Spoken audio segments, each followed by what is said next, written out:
क्या आपको पता है कि एक एयरप्लेन का टेक ऑफ के टाइम पर कितना वेट होता है? Any guesses? 80,000 किलोग्राम्स। जी हाँ, एक एरोप्लेन का वेट 80,000 किलोग्राम्स होता है जब वो टेक ऑफ कर रहा होता है अप्रॉक्स, जिसमें 41,000 केजीज के अप्रॉक्स उसका अपनी बॉडी का वेट होता है। 18,000 केजीज उसके अंदर जो फ्लूइड होता है, जो उसके अंदर फ्यूल होता है, उसका वेट होता है, और बाकी पैसेंजर्स का और ये सब मिलाकर वेट उसका अप्रॉक्स मोर देन 80,000 केजीज बैठता है। तो इतने सारे वेट के साथ कैसे वो एरोप्लेन हवा में आराम से उड़ता है, मलाई की तरह, पंछी की तरह उड़ता रहता है? कभी सोचा है आपने? डू यू नो एक रॉकेट जो स्पेस में जाता है उसकी वेलोसिटी कितनी होती है? उसकी स्पेस में जाने के टाइम कितनी स्पीड चाहिए होती है उसको पकड़ने के लिए? आपने मैक्सिमम कार या मैक्सिमम स्पीड पर बाइक कभी चलाई हो तो क्या होगी वो? आई गेस 100-200 के kilometres per hour, right? But एक रॉकेट की स्पीड होती है more than 20 times greater than speed of sound. सुनने में कैसा लग रहा है?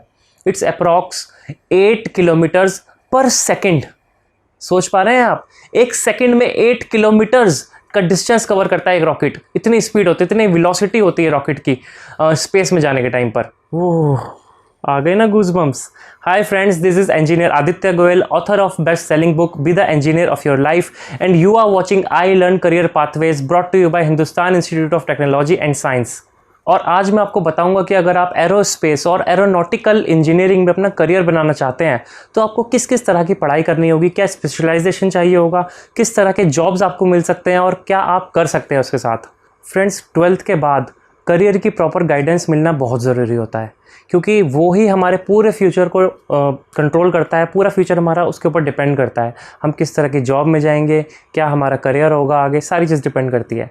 बट अगर हम कोई बेसिक सा कोर्स चूज़ कर लेते हैं जो हमारे फ्रेंड्स कर रहे होते हैं या हमारे पेरेंट्स ने बोला होता है और अपने इंटरेस्ट का नहीं करते, अपने दिल का नहीं करते, तो फिर लाइफ में मज़ा नहीं आता। आप वो अचीव नहीं कर पाते जो आप करना चाहते हैं, जो आप पोटेंशियल शायद आपके अंदर हो करने का, वो आप मिस कर जाते हैं कहीं ना कहीं।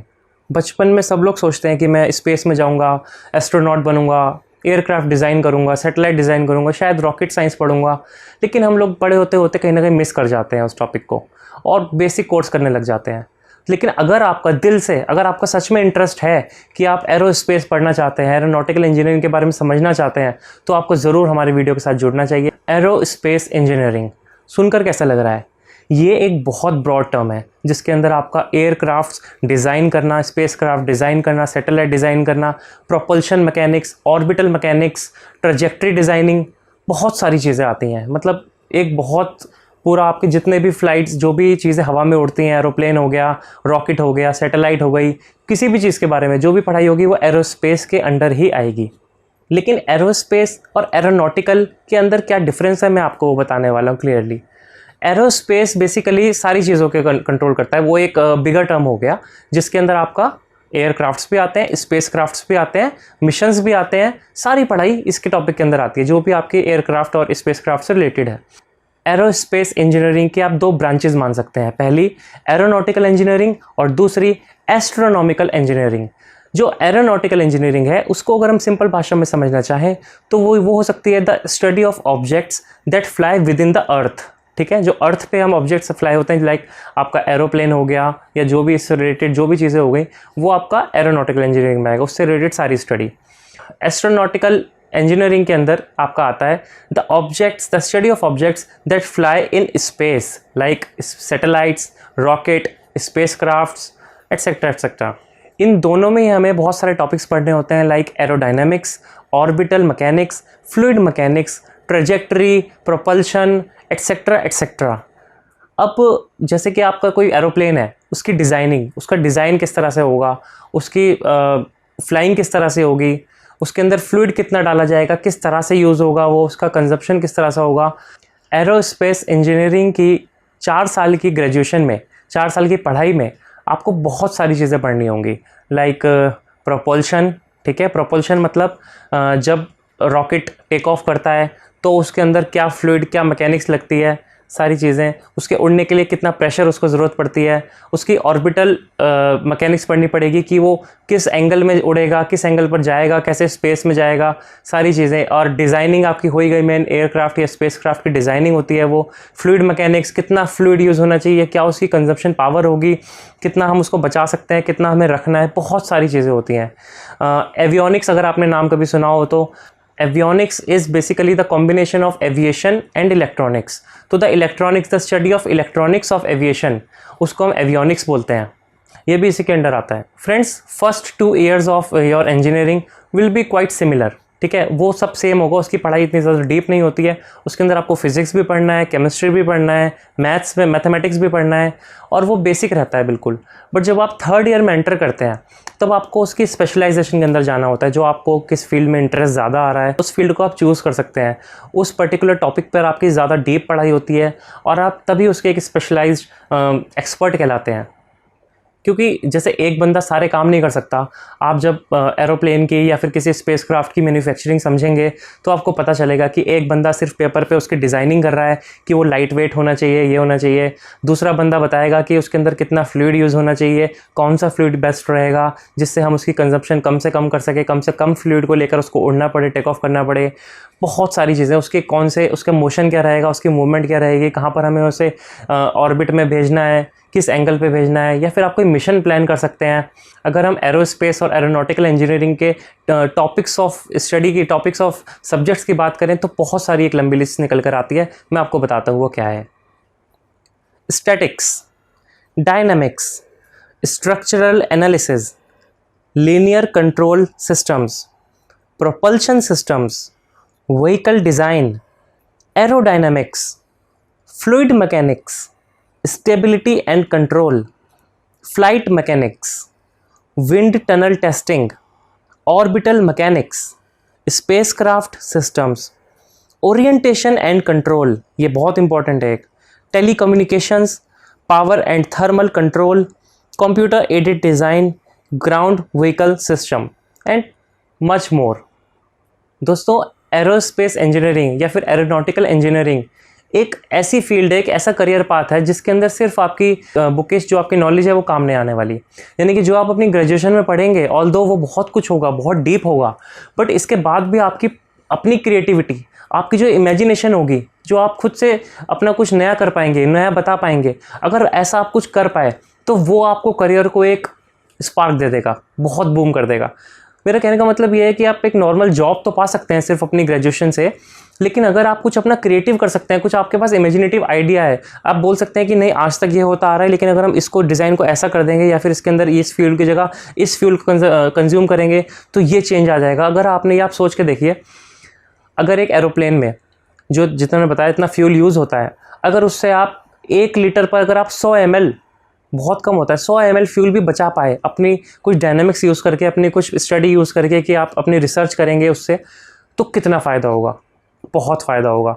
आप जो स्पेस में मिशंस होते हैं, बड़े बड़े रॉकेट्स जाते हैं, सैटेलाइट्स जाते हैं, उनका मिलियंस में खर्चा होता है, उनके एक्सपेंसेस बहुत ज़्यादा होते हैं, और वो सारा पैसा हमारी, अगर आप इसरो की बात करें तो आम जनता की टैक्सेस से इकट्ठा करा हुआ अमाउंट होता है, जिसको हम सैटेलाइट्स में यूज़ करते हैं, वहाँ भेजते हैं, पूरा उनके ऊपर खर्च करते हैं, एक्सपेंड करते हैं।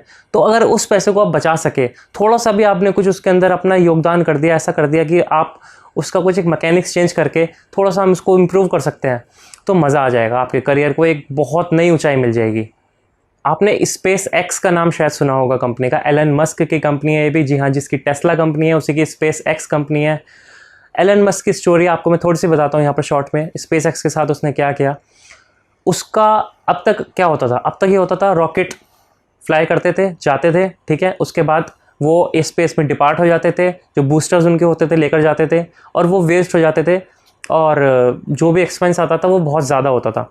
एलन मस्क ने सोचा कि अगर ऐसा हो जाए कि जो बूस्टर्स, जो थ्रस्टर्स रॉकेट को या फिर स्पेसक्राफ्ट को स्पेस में लेकर जाएं, वो स्पेसक्राफ्ट को तो स्पेस में छोड़ दें और ख़ुद वापस आकर अर्थ पे लैंड कर जाएं, और हम उनको रीयूज़ कर सकें, तो कैसा होगा। इस आइडिया के साथ उन्होंने बहुत सारे एक्सपेरिमेंट्स किए, अपना अरबों खरबों का रुपया जो भी उनका जमा करा हुआ था, बहुत उन्होंने पैसे लगाए उसके अंदर, और वो कई सारे एक्सपेरिमेंट्स उनके फेल हो गए। उन्होंने कई बार कोशिश की वो वापस लैंड कर जाएं, वो नहीं हुए, वो फ्लॉप हो गए, सब बर्स्ट, वहाँ पर एक्सप्लोजन हो गया, सब बेकार हो गया। फिर एक लास्ट उन्होंने अटैम्प्ट आई थिंक 2015 में किया था, जिसके अंदर वो सक्सेसफुल हो गए। उनकी जो थ्रस्टर्स थे, जो बूस्टर्स थे, रॉकेट को लेकर गए थे ऊपर, वो वापस अर्थ पे आकर लैंड कर जाते हैं और उसको फिर वो रिफ्यूल करके रीयूज़ कर सकते हैं दूसरे स्पेसक्राफ्ट को स्पेस में भेजने के लिए। ये एक रेवोल्यूशनरी चेंज आ गया फ्रेंड्स, रेवोल्यूशनरी। इस थॉट ने, इस इमेजिनेशन ने जो सच कर दिखाया था उन्होंने, उससे क्या हुआ कि पूरी दुनिया हिल गई। बड़े से बड़े स्पेस ऑर्गेनाइजेशंस ने उनसे कांटेक्ट करना स्टार्ट कर दिया कि आप हमें भी अपने रॉकेट्स दीजिए, हमें भी अपने बूस्टर्स प्रोवाइड करिए, हमें आप बेचिए अपने थ्रस्टर्स, हम उसको यूज़ करके अपने स्पेसक्राफ्ट को स्पेस में पहुंचाना चाहते हैं। जिससे कि उनकी कॉस्टिंग क्योंकि बहुत कम हो गई।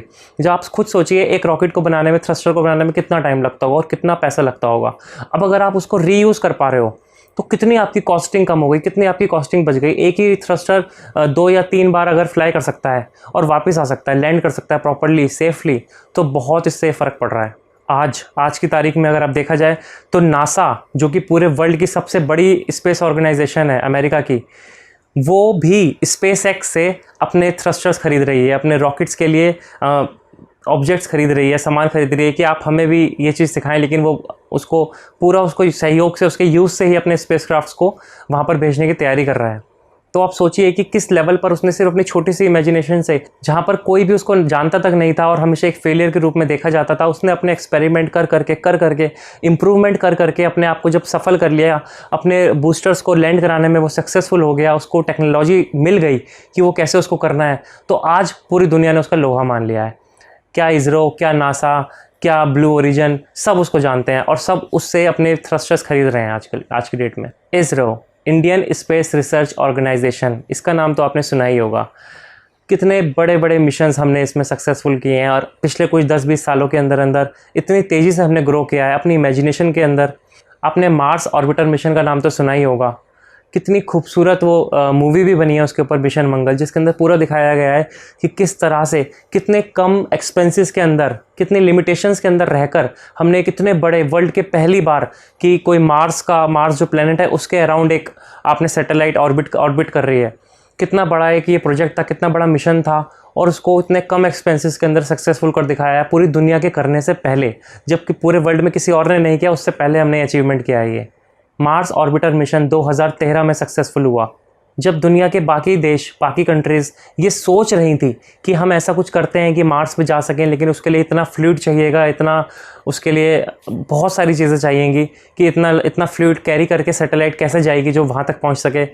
ऐसी थॉट्स के साथ इंडिया ने कर दिखाया, इंडिया के इंजीनियर्स ने कर दिखाया, इंडिया के साइंटिस्ट ने कर दिखाया, मिलके अपनी इमेजिनेशन को यूज़ करके, अपनी क्रिएटिविटी को यूज़ करके सबसे कम एक्सपेंसेस के अंदर ये उन्होंने करके दिखाया। ये सबसे बड़ा अचीवमेंट इसरो का है। चंद्रयान 1, चंद्रयान 2, इन मिशंस का नाम भी शायद आपने ज़रूर सुना होगा। चंद्रयान 1 2008 में सक्सेसफुल हुआ था, जिसमें इंडिया ने एक सैटेलाइट को मून की सैटेलाइट बना दिया। एक ऐसी सैटेलाइट वो होती है जो किसी भी प्लेनेट के चारों तरफ घूमती रहती है, राइट। जैसे कि अर्थ की एक सैटेलाइट, नेचुरल सैटेलाइट मून है, इसी तरह अर्थ की बहुत सारी आर्टिफिशियल सैटेलाइट्स हैं जिनसे हमें वेदर कंडीशंस के बारे में पता चलता है, या फिर हम लाइव टेलीविज़न देख सकते हैं, बहुत सारी चीज़ें। इसी तरह से मून का एक सैटेलाइट इंडिया ने भेजा चंद्रयान 1 के रूप में, जिससे हमें मून के उस एरिया के बारे में इंफॉर्मेशन मिली जहाँ पर आज तक नहीं, क्योंकि ऐसा नहीं है कि मून पे कोई और देश ने कोई सैटेलाइट नहीं भेजा या फिर कोई लैंडर नहीं भेजा है, लेकिन वो उन एरियाज़ पर गए हैं जो फेस हमें दिखाई देता है। बट चंद्रयान 1 का मिशन ये था कि वो उसने ऐसे एरिया में भेजा था जहाँ पर आज तक किसी ने स्टडी नहीं करी थी। मून का वो एरिया जो हमेशा अर्थ के पीछे रहता है, उस एरिया में उसने अपने सैटेलाइट को भेजा था। वो वहाँ पर ऑर्बिट करता है और वहाँ से बहुत सारी उसने इन्फॉर्मेशन इंडिया को लाकर दी, पूरे वर्ल्ड को, जो काम आई है। Chandrayaan 2 is the latest mission of ISRO, जो कि बहुत सक्सेसफुल रहा। बस थोड़ी सी उसके अंदर चूक हो गई।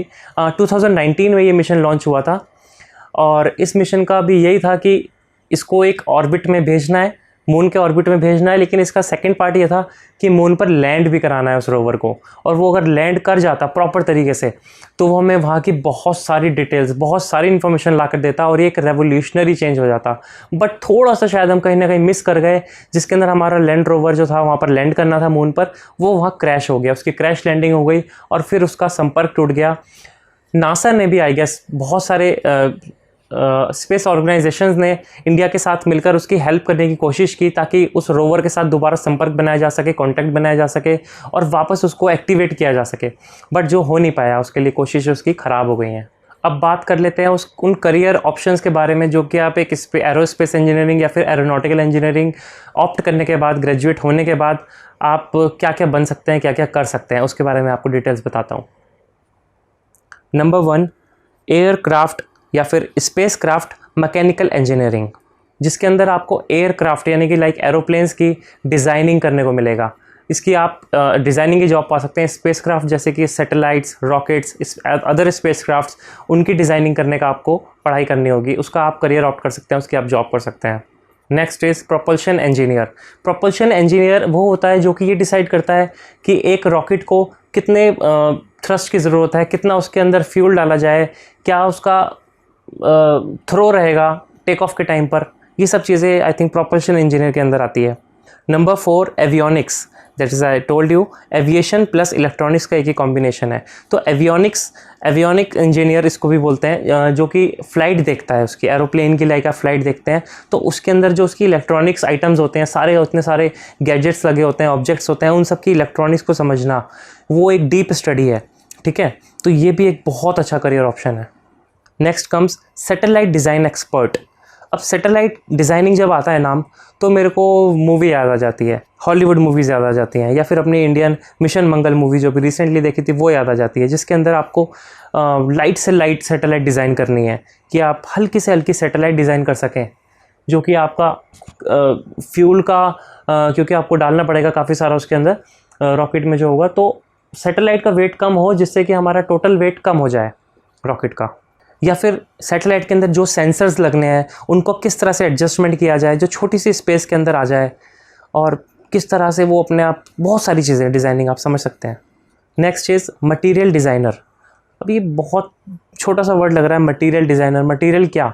मटेरियल इन द सेंस जो किसी भी स्पेसक्राफ्ट में, एयरक्राफ्ट में मटेरियल यूज़ हो रहा है, वो किस क्वालिटी का होगा, वो किस टेक्सचर का होगा, उसकी लाइफ कितनी होगी, वो ड्यूरेबल है या नहीं है, वो हवा में कैसा है। आप सोचिए एरोप्लेन एल्यूमिनियम का बना होगा तो कैसा होगा, कॉपर का होगा, लोहे का होगा, ब्रास का होगा, बहुत सारी चीज़ें हैं। ठीक है, छोटी छोटी उसके अंदर जो पार्ट्स होंगे वो किस मटेरियल के होंगे, ये सब मटेरियल डिज़ाइनर डिसाइड करता है। 7th is data processing manager. Data processing, नाम से ही पता चल रहा है ना, डेटा को जो एनालिस करता है, सारे डेटा को उसके जो भी होता है अंदर, उसका एक मैनेजर भी होता है। तो ये भी एक अच्छा करियर ऑप्शन है जो कि आपको एरोस्पेस इंजीनियरिंग के बाद ही चूज़ आप कर सकते हैं। और आपको पता है कि इंडियन एयरफोर्स में बहुत ज़्यादा रिक्वायरमेंट होती है एरोस्पेस इंजीनियर्स की, क्योंकि एयरफोर्स में जो ऑफिसर्स होते हैं वो भी इंजीनियर्स होते हैं, वो भी एक्सपर्ट्स होते हैं। तो मिलिट्री एरोस्पेस इंजीनियर भी आप बन सकते हैं, एरोस्पेस टेक्नीशियन या फिर मिशन और पेलोड स्पेशलिस्ट। अब मैं आपको बताता हूँ कि जब आप एक ग्रेजुएट हो जाते हैं, जब आप एरोस्पेस इंजीनियर बन जाते हैं या एरोनॉटिकल इंजीनियर बन जाते हैं, तो आपको जॉब के लिए, प्लेसमेंट के लिए जाना होगा। आप किन कंपनीज़ में अप्लाई कर सकते हैं, कौन सी कंपनीज़ होती हैं जो आपको हायर करती हैं, आपको रिक्रूट करती हैं। मैं आपको कुछ इंडिया के टॉप रिक्रूटर्स और कुछ वर्ल्ड के टॉप रिक्रूटर्स के नाम बताने वाला हूँ। HAL, Hindustan Aeronautics Limited, DRDO, ISRO, Air India, Indian Airlines, Helicopter Corporation of India, DRDL, NAL, ADE, civil aviation department, private airlines, flight clubs, Tata Advanced Systems, Mahindra Aerospace, Taneja Aerospace, defence services, L&T। और अगर India के बाहर की बात की जाए तो सबसे पहला, सबसे बड़ा नाम आता है नासा। और सेकंड नंबर पर जो आपको मैंने बताया, जो कि आज की डेट में शायद नंबर 1 होने की तरफ है, वो है स्पेस एक्स, जो कि एलन मस्क की कंपनी है, प्राइवेट कंपनी है उसकी, लेकिन पूरे वर्ल्ड में उसने डंका बजा रखा है। नेक्स्ट कम्स ब्लू ओरिजिन, जो कि अमेज़ॉन के ओनर जेफ बेजोस की कंपनी है।